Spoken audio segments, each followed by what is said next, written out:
کو چومنا اور بوسہ لینا جسم کے ہر حصے کو جائز ہے، تمام اعضاء کو چومنا یا بوسہ لینا آپ کے لیے جائز ہے۔ اس کے مختلف طریقے ہو سکتے، وہ تمام جائز ہے۔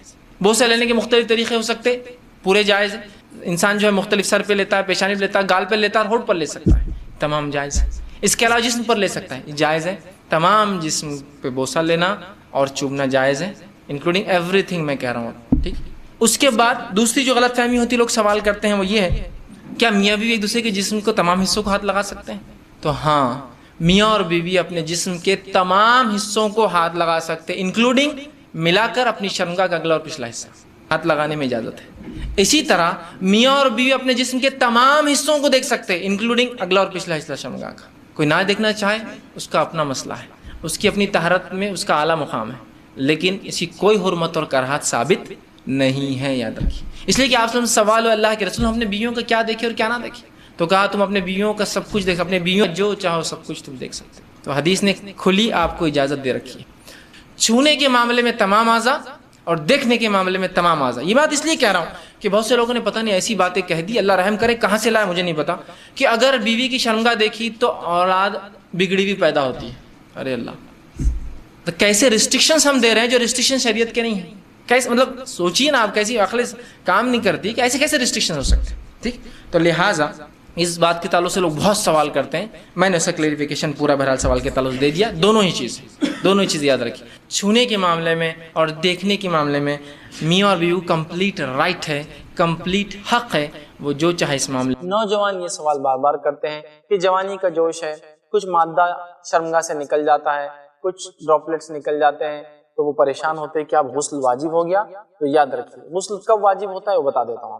غسل تبھی واجب ہوتا ہے ایک مرد پر جب منی خارج ہو جائے، یا مرد کی ختنہ شرمگاہ کا اگلا حصہ عورت کی ختنہ سے ٹچ ہو جائے تو غسل واجب ہوتا ہے، ورنہ غسل واجب نہیں ہوتا۔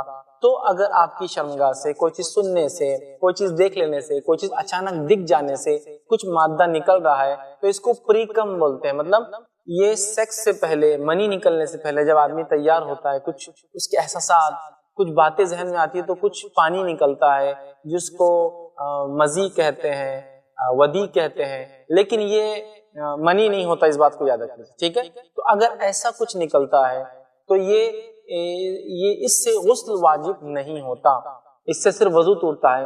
صرف کام کیا کرنا ہے، شرمگاہ کو دھو لینا ہے، جس جگہ وہ چیز جا کر لگی، آپ کو لگ رہا ہے انڈر ویئر، پینٹ، پیجامے پر، اتنے حصے کو آپ دھو لیں کافی، اور اگر نہ بھی دھو سکے کسی وجہ سے، بھول جائے غفلت سے، تو کوئی بھی انشاءاللہ تب بھی کوئی حد اس میں نہیں ہوگا، یاد رکھیے۔ تو لہٰذا اگر کچھ چیز صرف سوچنے کی وجہ سے مرد کی، اور اس کو ایسا بھی کر سکتا ہوں میں، عورت کی شرمگاہ سے بھی یہی ہوتا ہے، جیسا مرد کو ہوتا ہے عورت کو بھی ہوتا ہے، تو کچھ چیزیں سوچ لینے سے، اگر عورت کی شرمگاہ سے کچھ چیزیں دیکھنے سے نکل رہی ہے اور اگر وہ منی نہیں ہے، یاد رکھیے، مرد کی، تو اس سے غسل کا کوئی تعلق نہیں۔ عورت کا بھی اگر کچھ مادہ نکلتا ہے اس جگہ سے جہاں سے اولاد پیدا ہوتی ہے تو بہرحال اس سے بھی کوئی غسل اس کا نہیں ٹوٹتا، بس کرنا یہ ہے، پانی ڈال لیجیے، دھو لیجیے، یا سب سے اچھا طہارت پیشاب کو چلے جائیے، پیشاب کر لیجیے تاکہ اور بھی ہو تو وہ ٹریک میں سے نکل جائیں گا۔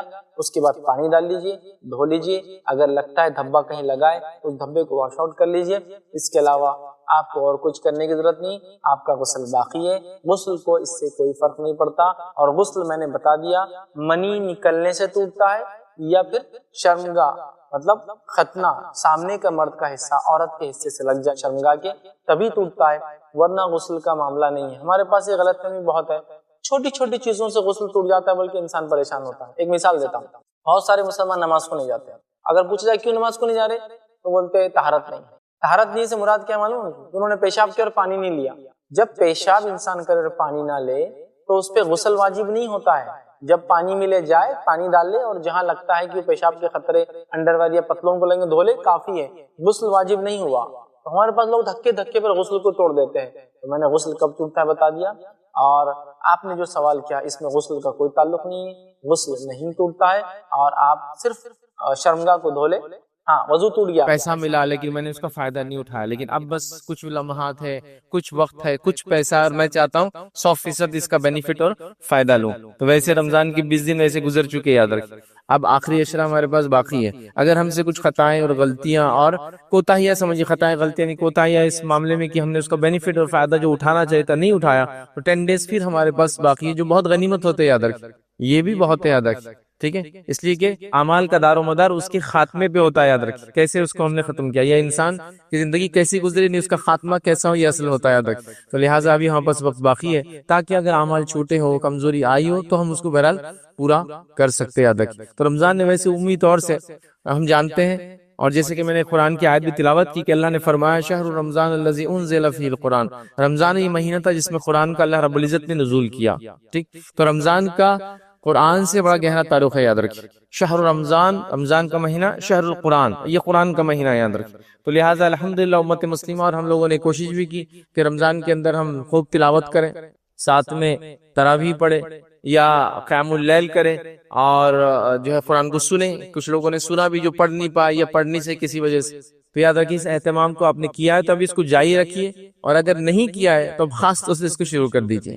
اگر دن گزر گئے ہیں رمضان میں ہم نے نہیں کر پائے تو اب کر لیجیے، اس لیے کہ 10 دن یہ بہت غنیمت ہوتے، یاد رکھیے تلاوت کے لیے، اپنے رب کو راضی کرنے کے لیے، یاد رکھیے اور عبادت کے لیے۔ تو لہٰذا اس عشرے میں خاص طور سے اس کا جو ہے اہتمام کرنے کی کوشش کریں کہ ہم قرآن کی جو ہے زیادہ سے زیادہ جو ہے تلاوت کریں، یاد رکھیے۔ اور یاد رکھیے رمضان ہی نہیں بلکہ سال بھر ایک معمول اپنا ہم بنا لے، ایک جس کو کہتے ہیں ایک سسٹم بنا لے کہ ہم سال بھر ہر روز قرآن کا کچھ نہ کچھ حصہ جو ہے ضرور جو ہے پڑھنے کا ایک معمول بنا لے، یاد رکھیے۔ لیکن بہرحال ہمارے پاس ایسا کوئی معمول ایک سسٹم نظر نہیں آتا، یاد رکھیں الا ماشاء اللہ، مطلب اللہ نے جس کو توفیق دی اور جس کے لیے آسان کر دی اعمال، تو بہرحال لوگ کر رہے ہیں، لیکن ہر کسی کے لیے آسان نظر نہیں آ رہا، یاد رکھیں کہ ہم اس کو بھلا بیٹھتے ہیں، اور بہت مخصوص وقت میں قرآن یاد آتا ہے کہ ہاں قرآن بھی پڑھنا چاہیے ہمیں۔ اور یہ بڑی تعجب کی بات ہے، یاد رکھیے ایسے اوقات میں اور ایسے لوگوں کے لیے کبھی کبھی پڑھا جاتا ہے جس کا نہ ان کو فائدہ ہوتا ہے نہ کچھ ہوتا ہے، یاد رکھیے مطلب قرآن پڑھا جا رہا ہے وہ زندگی کے لیے قرآن ہے، یاد رکھیں، لیکن عموماً پڑھا جا رہا ہے جب کوئی دنیا سے چلا جا رہا ہے یا جانے سے قریب ہے پڑھا جا رہا ہے، ٹھیک ہے،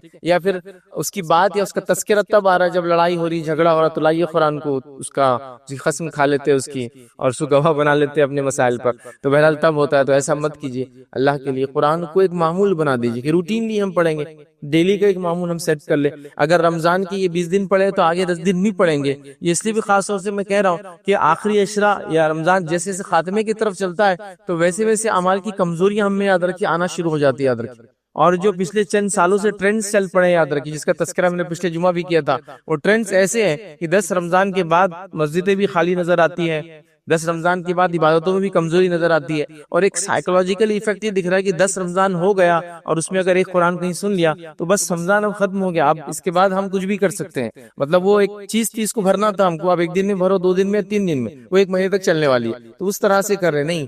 رمضان یہ غنیمت موقع، یاد رکھیں جتنا ملے اس کی آخری پہر تک، آخری وقت تک کوشش کرے کہ اس کے بینیفٹس اور فائدے اٹھائے۔ اس میں خاص طور سے قرآن کا اہتمام کیا ہے تو بہت اچھی بات ہے، نہیں کیا ہے تو اگلے 10 دنوں میں انشاءاللہ اس کا ہم خاص اہتمام کریں گے تاکہ اس کی ہم تلاوت کریں، ٹھیک ہے، اور تلاوت کرنے کے ساتھ ساتھ اس کو اگر آپ سمجھ سکتے، سمجھنے کی کوشش کر سکتے تو بالکل یہ کیجیے، یاد رکھیں۔ تو رمضان کا تعلق قرآن سے گہرا ہے، لہٰذا ہم بھی اپنا تعلق گہرا بنائیں اور سال بھر اس کو پکڑ لے، یاد رکھیں، اس لیے کہ رمضان یہ وہ مہینہ نہیں ہے کہ ہم صرف اس میں عبادت کریں اور پھر چھوڑ دیں۔ رمضان وہ مہینہ ہے جس میں ہم عبادت کرنا اگر نہیں کرتے تو ہم نے سیکھا، اس کو بہت اچھے انداز سے کیا، بہت زیادہ کیا، اب یہ عادت ہم کو سال بھر لگ گئی، اب ہم اس معمول پر اڑے اور ڈٹے رہیں گے، یاد رکھیں۔ تو ایک طرح سے یہ ایک مہینہ تھا جس میں ہم کو پریکٹس کروائی گئی، ایک چیز سکھائی گئی، یاد رکھیں، اب اس کو ہم کو باقی اور قائم رکھنا ہے۔ مطلب رمضان وہ مہینہ نہیں ہے کہ ہم سال بھر کمزوریاں کریں اور رمضان میں آگے اچھے عمل کرے پھر سال بھر کا کوٹا فل کر کے ہم جو ہے پھر اپنی زندگی کو معمول پر نہیں۔ رمضان وہ مہینہ تھا جس میں جو کوتاہیاں غلطیاں ہم سے ہوئی تھی سال بھر، رمضان آیا ہم نے اس کو پر کیا اور اس کے بعد ہم قائم ہو گئے ان چیزوں پر جو رمضان میں ہم نے کیا۔ مطلب ایک ٹریننگ پیریڈ تھا جس پیریڈ کا ہم نے فائدہ یہ اٹھایا کہ اس میں جو چیزیں سیکھی اب سال بھر زندگی میں باقی رہیں گی اور وہ زندگی کا ایک پارٹ اور معمول بن جائیں گی، یاد رکھیں۔ دنیا کے کتنے کورسز ہیں اور کتنی ایسی چیزیں ہیں جس کو آپ سے زندگی میں ایک بار کرتے ہیں لیکن اس کو لائف ٹائم یاد رکھتے ہیں، پوری زندگی یاد رکھتے ہیں، بھولتے نہیں اس کو کبھی۔ جیسے آپ میں سے ایسے کتنے لوگ ہیں جنہوں نے گاڑی چلانا سیکھی اور بھول گئے، اب گاڑی نہیں چلاتے نہیں، غلط بات ہے، لیکن آپ نے گاڑی چلانا بھول ہی نہیں، یاد رکھیں کتنے لوگ ہیں جنہوں نے سائیکلنگ ایک بار سیکھی اور زندگی بھر آپ کو یاد رہتی ہو؟ کتنے لوگ ہیں جو سوئمنگ ایک بار سیکھی اور زندگی بھر یاد رہتی ہے؟ تو رمضان میں 150 نمازیں مکمل اپنے وقت پر موقعہ کے ساتھ، سنتوں کے ساتھ، نفل کے ساتھ پڑھی۔ رمضان کے اندر پورا ایک مہینہ تلاوت قرآن کری۔ رمضان کے اندر پورا ایک مہینہ برے چیزوں کو سننے سے بچے، دیکھنے سے بچے، بولنے سے بچے۔ رمضان کا پورا ایک مہینہ دھوکہ دینے سے، جھوٹ بولنے سے اور کئی برائیوں سے اپنے نفس کو ہم نے بچایا۔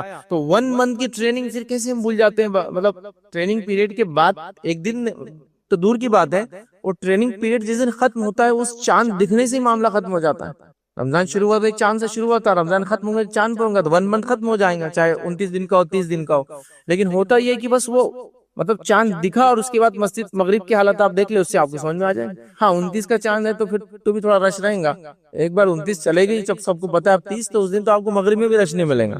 عشاء کا حال اس سے خطرناک رہے گا، اور فجر میں تو یہ حال ہے کہ امام صاحب بیٹھے کہ لوگ آ جائے تب جماعت کھڑی کر دے، چاہے آپ جو ٹائم پہ بھی آئے چلو دیکھا جائے گا، حالات یہ ہے ادھر کی۔ تو گویا 1 منتھ کی ٹریننگ لی، زندگی کے تمام معاملات میں اپنے کوئی بھی ایک ٹریننگ یا ایک مرحلے سے گزرے تو کبھی نہیں بھولا آپ نے آج تک۔ میں نے مثال دے دی آپ کو، سائیکل چلانا کبھی نہیں بھولا آپ نے، سوئمنگ کرنا کبھی نہیں بھولا۔ لیکن رمضان کی جو جتنے فوائد اور فضائل کا فائدہ اٹھایا تھا، رمضان ختم ہوتے ہی، مطلب جس کو ہم کہیں گے رمضان کا چاند ایک تبدیلی لاتا ہے انسان کے اندر، اور شوال کا چاند ایک دوسری تبدیلی لا دیتا ہے انسان کے اندر۔ اگر رمضان کا چاند دکھا تو مسجدیں بھی نہیں پوری اور سڑکیں بھی نہیں پوری نماز کے لیے، اور شوال کا چاند دکھا تو پھر مسجد بھی ویران اور خالی ہو گیا۔ ایسا ہو گیا کہ کچھ لوگ تھے جو گمشدہ ہی ہو گئے سیدھا، اب اگلے جو ہے رمضان ہی وہ مسجدوں کے اندر آنے والے۔ تو اللہ کے لیے رمضان کو یہ مہینہ نہ بنائیں، رمضان کو تو وہ مہینہ بنا لے کہ اس کے اندر جو خامیاں اور کوتاہیاں تھی وہ پر کر کے اب لائف ٹائم میں اس چیز اور ان عادتوں کا حامل رہوں گا کہ میں نمازیں فرض روزے رکھے تو نفل روزوں کی میں عادت رکھوں گا، خاص طور سے سوال کے روزے آئیں گے وہ۔ اس کے علاوہ نبی کریم صلی اللہ علیہ وسلم کی جو عادت مبارکہ تھی کہ آپ ہر ہفتے پیر اور جمعرات کا روزہ رکھتے ہیں، منڈے اور تھرسڈے کا روزہ رکھتے ہیں، اس کے علاوہ ایام 20 کے روزے رکھتے ہیں جو کہ مون کے اعتبار سے 13، 14 اور 15 ہوتی ہے مون کی، یاد رکھیں چاند کی، اس میں آپ روزے رکھتے ہیں، یہ آپ کا معمول تھا یاد رکھیں، اور اس کے بڑے فوائد بھی یاد رکھیں۔ اور اس کے فضیلت میں ایک ہے کہ جو شوال کے 6 روزے رکھیں گا، سال بھر روزے رکھنے کا ثواب رمضان کے بعد اگر رکھے تو۔ اور دوسرا یہ کہ جو ایام 20 کے روزے رکھتا ہے، جو ہر مہینے 3 روزے ہوتے ہیں، تو اس کی بھی مثال ایسی ہے جیسے اس نے سال بھر روزے رکھا، اس سے کہ اللہ تعالیٰ ایک نیکی کا بدلہ 10 سے بڑھا دیتا ہے۔ تو آپ ہر مہینے 3 روزے رکھیں گے، ظاہر سی بات ہے مطلب آپ نے ایسا مثال ہے جیسا آپ نے پورا مہینہ ہی روزہ رکھا، مطلب پورا سال ہی روزہ رکھا ماشاءاللہ۔ تو بہرحال اس کا اہتمام کرنے کی کوشش کریں گے۔ تو رمضان کی جو ٹریننگ جو ہم نے حاصل کی، اس کو ہم بھولیں گے نہیں، یاد رکھیں، اس کو ہم زندگی بھر کے لیے اپنے اندر نفس میں ڈال لیں گے۔ جیسا رمضان میں بہت سارے لوگ بری عادتوں سے پورا دن بچے رہتے ہیں، کھانے کی بری عادت ہے، پینے کی بری عادت ہے نا، جو لت بولتے ہیں جن کو عام زبان میں، ہے نا، بچے رہتے ہیں، لیکن رمضان ختم ہوتے پھر اس میں مبتلا ہو جاتا ہے۔ ایسا مت کیجیے، یاد رکھیے، ایسا مت کیجیے، ورنہ یہ بہت بری مثال ہوگی یاد رکھیے اس شخص کی جس کو موقع دیا گیا اور اس نے اس موقع کا فائدہ نہیں اٹھایا۔ یاد رکھیے نبی اکرم صلی اللہ علیہ وسلم اس حدیث کو یاد کیجیے، طویل حدیث ہے بس، لیکن اس کے اندر کا ایک جو پوائنٹ ہمارے لیے رمضان سے متعلق ہو یہ ہے کہ اللہ کے رسول صلی اللہ علیہ وسلم ممبر پہ ایک مرتبہ چڑھے اور اس پہ چڑھتے وقت آمین کہا۔ سوال کیا گیا کہ آپ نے آمین ہی کیوں کہا، ایسا عمل کیوں کیا؟ تو کہا جبرائیل میرے پاس آئے اور مجھ سے کہا کہ ہلاکت اس شخص کے لیے جس کو رمضان جیسا مہینہ مل جائے اور وہ اس میں اپنی مغفرت نہ کرا سکے۔ تو میں نے کہا آمین۔ مطلب رمضان کا مہینہ وہ مہینہ ہے جو ہمارے گناہوں کی معافی جس میں ہو سکتی ہے، نیک عمل کر کے اپنے آپ کو ہم بچا سکتے ہیں، اگر کیوں نہ ہو۔ مطلب اس کے اندر تو اتنی بشارتیں دی گئی جس کی کوئی انتہا نہیں، کہ جو اخلاص کے ساتھ اللہ کے لیے روزے رکھے سارے رمضان، اس کی مغفرت کے وعدے کر دیے گئے۔ جو رمضان کے مہینے میں قیام کرے رات میں ایمان کے ساتھ اور نیکی اور اجر طلب کرنے کے ساتھ، پچھلے گناہ اس کے معاف کر دیے جاتے ہیں۔ ایک روایت فرمایا جو شب قدر کے اندر قیام کرے اس کے پچھلے گناہ معاف کر دیے جاتے ہیں۔ مطلب 5 نمازیں ہوں گی جو 21 کی رات میں جو پڑھے آپ، 23، 25، 27 اور 29، اس کے پچھلے گناہ معاف کر دیے جاتے ہیں۔ تو وہ دھکے دھکے بشارتیں دی جا رہی ہے۔ ایک روایت میں فرمایا کہ اللہ تعالیٰ ہر روز افطار کے وقت فلاں تعداد میں لوگوں کو آزاد کرتا ہے، ہر روز جہنم سے نجات دیتا ہے۔ مطلب روزہ وہ عمل ہے کہ جس کو کر کے انسان رب کو راضی کر لیتا ہے، اور افطار سے پہلے جو ہے اس کے مغفرت کا یا اس کی نجات کا پروانہ دے دیا جاتا ہے کہ ہر روز جہنم سے لوگوں کو آزادی مل رہی ہے رمضان کے مہینے کے اندر۔ تو یہ کس چیز کے علاوہ ہے؟ اسی طرح رمضان کا مہینہ جب آتا ہے تو حدیث میں فرمایا گیا اس کی فضیلت میں یہ بات آتی ہے کہ جنت کے دروازے کھول دیے جاتے ہیں اور ایک بھی بند نہیں ہوتا، اور جہنم کے دروازے بند کر دیے جاتے ہیں، ایک بھی کھلا نہیں ہوتا۔ یہ کس چیز کا اعلان ہے؟ اعلان عام بول سکتے ہیں اس کہ جنت کھلی ہے پالو، جہنم بند ہے بچ جاؤ، کھلا اعلان ہے۔ مطلب جس کو کہیں گے ایک اوپن، جس کو آفر دیا گیا ہے، فائدہ اٹھا لو جتنا اٹھا سکتے ہو۔ مطلب ایک مال ہے، آپ کو کہہ دیا جائے ہاتھ میں جتنا آتا ہے اور آنکھ پہ جتنا آتا ہے سب لے جاؤ فری، تو آدمی کیا کریں گے؟ اندازہ لگائیں۔ تو یہ آفر ہے، یاد رکھیں، جنرس آفر ہے اللہ تعالیٰ کی طرف سے، اس کو ہم ضائع نہ کریں۔ تو تلاوت قرآن ہم نے دیکھی، روزوں کا ہم نے اہتمام کیا، آگے بھی ہم جو کرتے رہیں گے۔ روزوں میں کوئی کوتاہی اگر ہو رہی ہے تو ہم کو بچنے کی ضرورت ہے، اس لیے کہ روزے کے اندر انسان جھوٹ بولنا اگر نہ چھوڑے، دھوکہ دینا نہ چھوڑے، چغلی نہ چھوڑے، غیبت نہ چھوڑے، برائی نہ چھوڑے، بری چیز سننا اور دیکھنا نہ چھوڑے، تو اس کو روزے کا فائدہ نہیں ملتا ہے، یاد رکھیں اس کو روزے کا بینیفٹ نہیں ملتا۔ ہاں اس کی فاسٹنگ ہو جاتی ہے، مطلب ایک اٹینڈنس تو ہوگی اس کی، لیکن اس کو بینیفٹ جو ملنا چاہیے تھے فاسٹنگ کے، پھر وہ بینیفٹ روزہ رکھنے کے نہیں ملتے۔ بلکہ اللہ کے رسول نے تو فرمایا کہ جو شخص رمضان میں روزہ رکھے، جھوٹ بولنا نہ چھوڑے، ٹھیک ہے، تو اللہ تعالیٰ کو کوئی حاجت نہیں کہ ایسا انسان بھوکا اور پیاسا رہے، ٹھیک۔ تو لہٰذا ہمیں چاہیے کہ ہم روزوں کو جو ہے اچھے سے گزارے، اور آنے والے 10 دن کے اندر بھی جو ہے خاص طور سے اس کا اہتمام کرے، اور روزے کے اندر وہ ساری چیزوں سے بچنے کی کوشش کرے، اس سے روزہ ضائع ہوتا ہے اور روزہ خراب ہوتا ہے۔ اسی طرح آخری عشرہ بہرحال آ چکا ہے، اور آخری عشرے کے اندر اس چیز کا خاص اہتمام کریں کہ خوب دعائیں کریں، خوب دعائیں کریں، یاد رکھیں۔ ویسے کوشش بھی ہونا چاہیے اور اس ساتھ دعا بھی ہونا چاہیے۔ اب کچھ چیزیں ایسی اس کی ہم کوشش کرتے ہیں، لیکن بہرحال وہ کوشش ایک لمٹ اور دعا تک ہی جا کے رک جاتی ہے۔ جیسا مثال کے طور پہ ایک انسان کو دیکھتا ہوں، اس کو مالی مدد کی ضرورت ہے، میرے پاس تو مال نہیں ہے، تو یہ تو کر سکتا ہوں دعا والا معاملہ، چلیے ابھی پیسہ نہیں ہے، لیکن یہ تو مطلب اس کو کہنا چاہ رہا ہوں میں کہ ہونا چاہیے، کوشش کے بعد انسان دعا کرے۔ لیکن کئی جگہ انسان مجبور ہوتا ہے تو اسے دعاؤں پر اکتفا کرتا ہے، چونکہ اس سے زیادہ اس کا کچھ ہوتا نہیں ہے نا، تو لہٰذا دعاؤں کا خاص اہتمام کرے، اور دعاؤں کے اندر خاص طور سے اپنی مغفرت کی دعا کو خاص ایک معمول بنا لے کہ اللہ میری مغفرت کر، مجھے معاف کر، میرے گناہ معاف کر۔ یہ بڑی اہم چیز ہے، یاد رکھیں۔ اور وہ لوگ جو جا چکی ہیں آپ کے خاندان، ان کے لیے خاص طور سے اہتمام کریں۔ دعائیں بڑی اہم چیز ہے، یاد رکھیں۔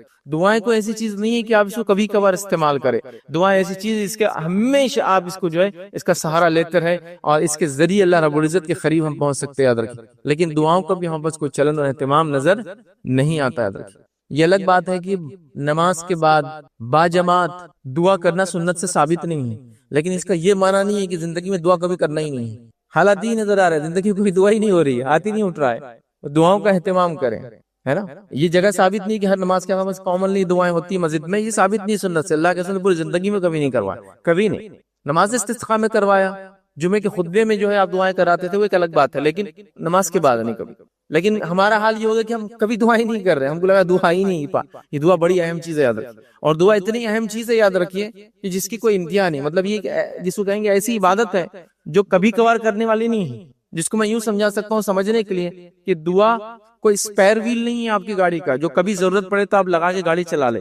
دعا یہ اسٹیئرنگ ویل ہے آپ کی گاڑی کا، جس کے بغیر گاڑی چلی نہیں سکتی آپ، مطلب گاڑی میں بیٹھے کہ اس کو پکڑنا ہے اور اسی سے گاڑی کو پھر سٹارٹ کر کے آگے چلانا ہے نا۔ اسٹیئرنگ ویل جو گاڑی کا ہوتا ہے، یہ اسپیئر ویل نہیں ہے۔ ہم کو لگا دعا اسپیئر ویل ہے جو کبھی کبھار لگائے، ضرورت پڑی تو ایگزام آ گئے، تو مصیبت آ گئی، دکھ آ گئی، پریشانی آ گئی، بیمار آ گئے۔ یاد رکھ کہ جب انسان خوشحالی میں اللہ کو یاد رکھتا ہے تو رسول اللہ صلی اللہ علیہ وسلم فرماتے ہیں اللہ تعالیٰ اس کو تنگ دستی میں یاد رکھتا ہے۔ پھر یاد رکھنے سے مراد کیا؟ دعائیں کرے، حاجت کرے کہ ریلائز کے سامنے، تو اللہ تعالیٰ اس کو تنگ دستی میں یاد کرتا ہے۔ اس کا معنی یہ بھی ہوا کہ انسان اگر صحت میں یاد رکھے اللہ تعالیٰ کو تو اللہ تعالیٰ اس کو بیماریوں میں بھی پھر یاد رکھتا ہے، ٹھیک ہے۔ تو یہ بڑی اہم بات ہے، یاد رکھیں۔ لیکن ہم نے دعاؤں کو یاد رکھیے چھوڑ دیا۔ تو رمضان کے مہینے میں خاص طور سے آخری عشرہ ہے، خوب دعاؤں کا اہتمام کریں، خوب دعاؤں کا اہتمام کریں۔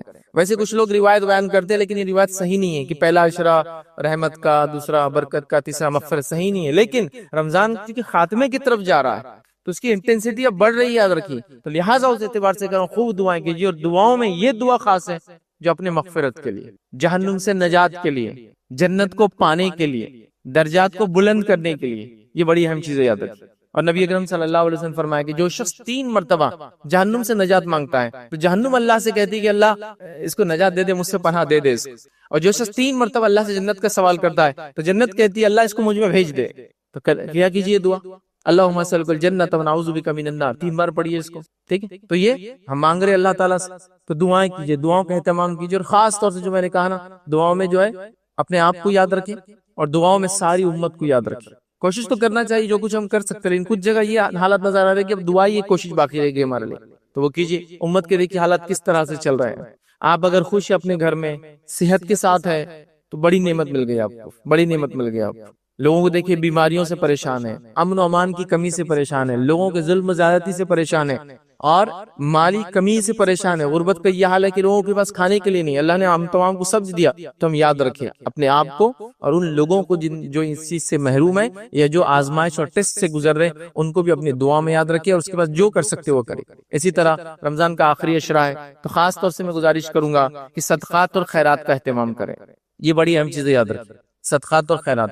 لیکن ہمارے پاس حالت یہ ہے کہ جیسے جیسے عشرہ آگے بڑھتا جاتا ہے صدقات اور خیرات کی کمی ہوتی جاتی ہے. ریزن یہ کہ ہم لوگوں نے بہت ساری چیزوں کو لوازمات میں ڈال دیا رمضان کی، جس کے نتیجے میں جس کے ایکسپنسز اتنے ہائی ہو چکے ہیں کہ وہ میٹ کرتے کرتے پورا رمضان ایسے ہی گزر جاتا، پوری انکم اسی میں لگ جاتی. رمضان کا آخری عشرہ مطلب اب وہ عید کی تیاری ہے. رمضان کا آخری عشرہ آخرت کی تیاری بڑھنا چاہیے تھا، وہاں پر عید کی تیاری بڑھ رہی ہے تو شاپنگ زیادہ ہو رہی ہے، پیسہ زیادہ خرچ ہو رہا ہے، لیکن لوگوں پر نہیں ہو رہا ہے، مستحقین پر نہیں ہو رہا ہے، ضرورت مندوں پہ نہیں ہو رہا ہے، بیماروں پہ نہیں ہو رہا ہے، لوگوں کو جو ہے مصیبت ان کی دور کرنے نہیں ہو رہا ہے، ان کے قرض اتارنے پہ نہیں ہو رہا ہے، وہ پیسہ خرچ ہو رہا ہے. یاد رکھیے اپنے ہی نفس پہ ہم خرچ کر رہے ہیں، اپنے آپ کو ڈیولپمنٹ کرنے پہ کر رہے ہیں، حالانکہ یہ سب چیزوں کی ضرورت نہیں. کوئی زائد ہو جاتا ہے، مطلب ہم غلو کرتے ہیں جس کو کہتے ہیں حد سے زیادہ بڑھ جاتا ہے چیزوں کے استعمال کے اندر. یاد رکھیں تو لہٰذا خرچ کرنے کا معمول کریں اور ان خاص 10 دنوں کے اندر صدقات اور خیرات کا اور زیادہ اہتمام کریں. نبی اکرم صلی اللہ علیہ وسلم کے تعلق سے آتا ہے کہ رمضان میں آپ عام دنوں سے زیادہ صدقہ کرتے ہیں.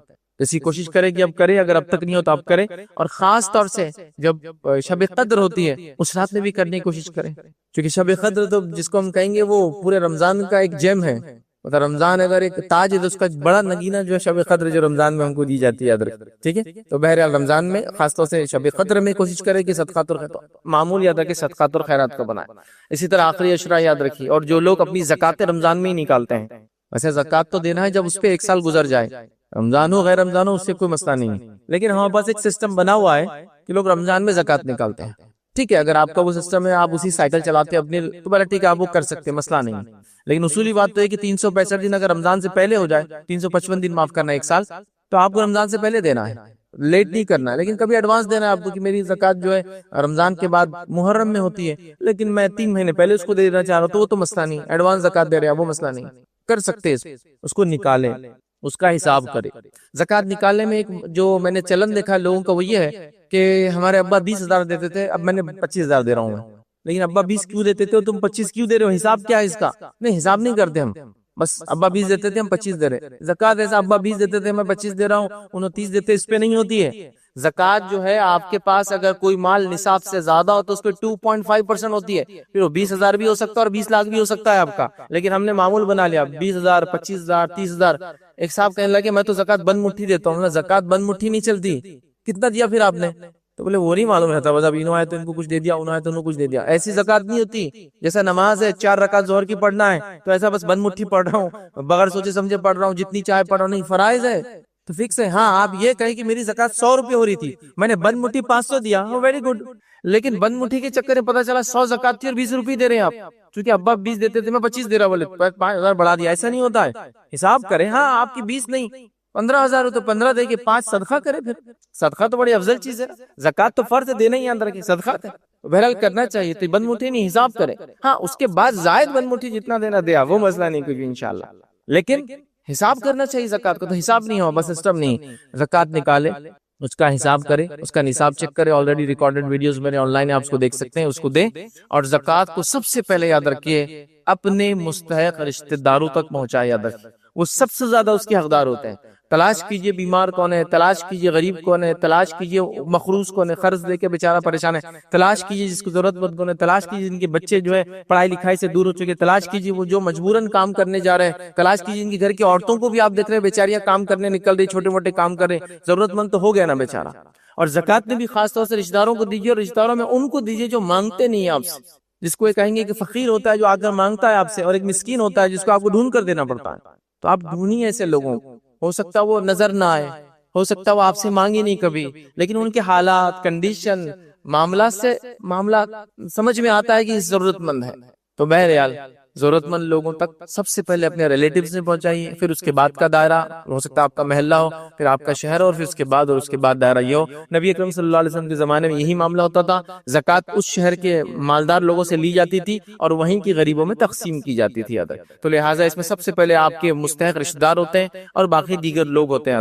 کوشش کریں کہ اگر آپ لوگ تھوڑا حساب کتاب رکھیں کہ میں میرے 5 رشتہ دار ہیں جو زکوٰۃ کے مستحق ہیں، ہے نا، اور میری زکوٰۃ نکل رہی ہے 100 روپیہ، اور اگر میں 5 کو 20 روپے نہ دیتے ہوئے اگر ڈسکس کروں اور کچھ لوگوں کو ابھی 5 دے دوں اور ایک آدمی کو تھوڑا زیادہ دے کر ایک روزگار سے لگا دیتا ہوں تاکہ یہ فہرست سے نکل جاتا ہے، تو اگلے سالوں میں دوسروں سے وعدہ کرتا ہوں کہ پھر اگلے سال کی میں تم کو دیتا ہوں تاکہ ایک ایک کر کے لوگ فہرست سے نکلتے جائے، یہ سب سے اچھا طریقہ ہوگا کہ زکوٰۃ نے وہ کام کیا جس سے اس کا مقصد تھا کہ غربت کو دنیا سے دور کر دینا، غربت کو مسلمانوں سے دور کر دینا۔ لیکن ہم کیا کریں، 100 روپے میری زکوٰۃ نکل رہی ہے، 20 لوگوں کو 5 روپے دے رہے، کسی کا بھی مسئلہ حل نہیں ہوتا اس کے اندر، کسی کو بھی اس کا جو ہے بینیفٹ نہیں ہو رہا ہے، 5 روپے سب میں بڑھ جا رہے، عید ہو جا رہی ہے، کپڑے لے رہے، معاملہ ختم، پھر اگلے سال کھڑا ہے زکوٰۃ، پھر آپ اگلے سال اس کو 5 دے رہے اور غیر رشتہ داروں کو 5 دے رہے، سب کو 5 دے رہے، پھر وہ لوگ کھڑے، تو کیا کیجئے، اس کو حساب کیجئے، طے کیجئے کہ بھائی فلاں ایک صاحب ہے، میری 100 روپے زکوٰۃ نکلتی ہے، ایک سیکنڈ ہینڈ آٹو رکشہ آ جاتا ہے 80 روپے میں، تو میں کیا کرتا ہوں، اس بھائی کو اب ڈسکس کرتا ہوں، 4 کو بولتا ہوں کہ یہ سال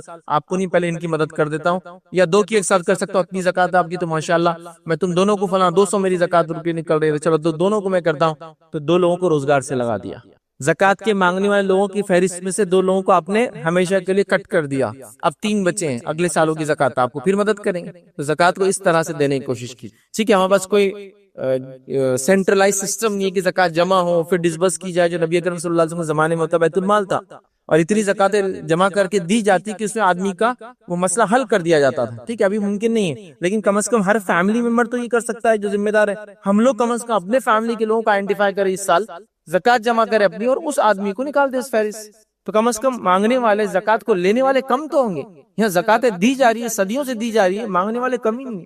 مطلب ایک آدمی تھا، وہ میرے دادا کے پاس بھی آتا تھا اور زکوٰۃ لیتا تھا، اس کا بیٹا میرے والد کے پاس آ کے لے رہا ہے، اس کا پوتا میرے پاس آ کے لے رہا ہے، تو پھر زکوٰۃ کا فائدہ کیا؟ 3 جنریشن سے زکوٰۃ لے رہے ہیں اور آج تک زکوٰۃ ہی لے رہے ہیں بیچارے، تو زکوٰۃ کا بینیفٹ کہاں ہوا؟ تو اللہ کے لیے زکوٰۃ کو نکالیے اور اپنے رشتہ داروں سے اس کو دینا شروع کیجیے، یاد رکھیں، اور بہت سارے لوگ ہیں جو آپ پائیں گے اپنے طرف، ان سے آپ شروع کیجیے، پھر اس کے بعد آگے بڑھنے کی جو ہم جو کوشش کریں، چونکہ زکوٰۃ کا معاملہ تھا اور آخری اشرا ہے، تقریباً لوگ اب بس نکالنے کے لیے بس وہ رہتا ہے کہ زکوٰۃ تقریباً کچھ تو پہلے نکال دیتے ہیں، کچھ لوگ نکال رہے ہیں۔ یاد رکھیں زکوٰۃ میں اس چیز کا خیال رکھیں کہ جب نصاب آپ کرتے ہیں کسی چیز کا اور نصاب کو پہنچ جاتی ہے، تو زکوٰۃ جس دن آپ پہ واجب ہوئی تھی، جس دن آپ نکال رہے ہیں، اس دن کے حساب سے ان چیزوں کی قیمتیں ہوں گی اور اس پر آپ اس کی زکوٰۃ دیں گے۔ اس بار بہت ساری بار آتا ہے، لوگ پوچھتے ہیں اور آج کل زیادہ پوچھ رہے ہیں، شاید سونے کا قیمت بڑھتے جا رہی ہے، آسمان کو چھو رہی ہے، تو جس وقت لیے تھے وہ قیمت سے دے یا آج جو قیمت چل رہی ہو دے؟ دیکھیے جس وقت لیے تھے اس قیمت سے نہیں دینا ہے آپ کو، آج جو قیمت چل رہی ہے، اللہ نے آج برکت دے دی نا اس میں، تو پھر آپ کیوں چاہتے ہیں کہ واپس آپ ریورس لے جائیں اپنی برکت کو؟ تو آج کے حساب سے آپ کو دینا پڑے گا، تو آپ جو بھی 85، 86، 87 ہزار روپے کا یہ پیور کا یاد رکھیے قیمت اور دام ہے، اس کے حساب سے دینا ہے، یاد رکھیے۔ تو بیچنے کی چیزوں کے اوپر یاد رکھیے، دیگر سٹاکس ہوتے وغیرہ ان چیزوں کے اوپر بھی یاد رکھیے، اس چیز کو ذہن میں رکھنا ہے۔ اس کے ساتھ ایک چیز اور بتا دوں، بہت سے لوگ جو تجارت کرتے ہیں وہ یہ سوال کرتے ہیں کہ مال جو تجارت کا ہوتا ہے اس کے سیلنگ پرائس پر زکوٰۃ ہے یا اس کی کاسٹ پرائس پر، جس لینڈنگ پرائس، مطلب میں نے جتنے میں لایا اس میں زکوٰۃ دوں، جیسا میں نے 100 روپے کا مال لایا لیکن یہ بکتا 120 روپے میں، یہ میرا سیل پرائس ہے، تو زکوٰۃ 120 پر ہے، 100 پر نہیں، چونکہ یہ آپ کا اتنا پیسہ آنے والا ہے نا، تو مال آپ کا ہوا 120 کا، نہ کہ 100 روپے کا، تو لینڈنگ کاسٹ نہیں، سیلنگ کاسٹ کے اوپر یا جو دام میں بکتا ہے اس اعتبار سے آپ کو اس کا اماؤنٹ اور پیسہ یاد رکھیے اس میں دینا ہے، یاد رکھیے۔ تو زکوٰۃ نکالیے، پوری نکالیے، جب زکوٰۃ ہو جائے اس کے بعد صدقات کا اہتمام کیجیے، یاد رکھیے یہ بڑی اہم چیز ہے، یاد رکھیے زکوٰۃ تو صرف 2.5% ہے، لیکن ابھی آپ کا 97.5 باقی ہے، اس میں صدقات وغیرہ کا اسپیشل اہتمام ہم کریں کہ ہم صدقات کو نکالیں۔ تو صدقات کی بات بہرحال ہوگی، اور صدقات کو بھی کوشش کریں کہ اپنے رشتہ داروں کو سب سے پہلے اس کا حقدار بنائیں، اور رشتہ داروں میں کوئی نہ ہو تو اس کے بعد اور اس کے بعد والے لوگوں تک اس کو پہنچائے، اور کوشش کرے کہ سماج کے جب رشتہ دار وغیرہ ختم ہو جاتا ان لوگوں کو پہنچائے سماج کے جو سب سے زیادہ ویکسٹ سیکشن ہوتا ہے سماج کا، اور سب سے زیادہ امکانات ہوتے ہیں کہ مال کی کمی سے برائی کی طرف چلے جائے، جس میں یتیم ہو سکتا ہے اگر غریب ہو تو خاص طور سے، بیوہ عورت ہو سکتی ہے اگر اس کے پاس پیسہ نہ ہو، اس کے ساتھ بچے وغیرہ ہو تو برائی کی طرف جانے کے امکانات زیادہ ہے، تو یہ مستحق ہوتے ہیں، تو ان کو تلاش کریں اور ان تک اپنے صدقات اور زکوٰۃ کو خاص طور سے پہنچائیں۔ اسی طرح رمضان کا مہینہ ہے اور آخری عشرے کی ہم بات کر رہے ہیں، اور شب قدر کی بات نہ ہو تو ہو ہی نہیں سکتا۔ ایسا میں نے کہا شب قدر ایک کراؤن کے اندر جیسا ایک جم بڑا ایک نگینہ ہوتا ہے، شب قدر رمضان کی ویسی خصوصیت ہے، یاد رکھیے۔ اب اس یہ کیوں دی گئی اس کی حکمت کو آپ سمجھنے کی کوشش کریں، جس کے تعلق سے کچھ روایتیں آتی ہیں جو تفسیر کے اندر آپ کو ملیں گی، یاد رکھیے، جس کے تعلق سے ایک واقعہ ایسا آتا ہے کہ صحابہ کے سامنے ایک واقعہ سنایا گیا کچھ اشخاص کا یا ایک شخص کا جو ہم سے پہلے گزرا تھا، اور اس نے لگاتار 80 سال تک اللہ کے لیے نماز قائم کی،